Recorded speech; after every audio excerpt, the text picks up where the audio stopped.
भारत पाकिस्तान युद्ध विरोधीर पुनर्बार श्रेय नेले ट्रंप कहिले मु ट्रेड जरिया समाधान कली।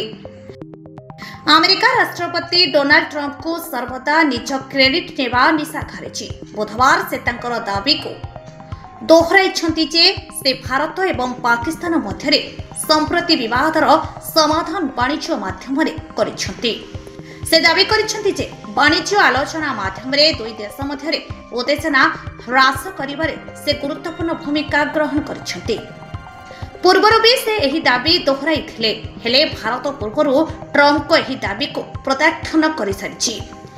कहिछि जे जम्मू एवं काश्मीर सहित जड़ित जेकोसी समस्या भारत और पाकिस्तान मध्यरे द्विपाक्षिक भावरे समाधान कराजिबो।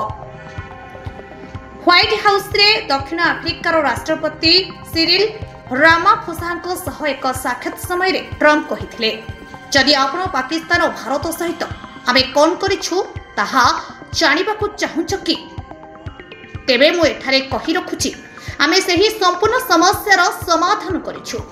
मु भाबुछि मु एहाकू वाणिज्य माध्यम रे समाधान करिछि। आमे भारत पाकिस्तान सहित एक बड़ चुक्ति करिछु। कहिबाकू गले दुई देश मध्यरे प्रबल गुली विनिमय होइथिला। आमे उभय देशर नेतांक सह कथा होई समग्र समस्यार समाधान करिछु।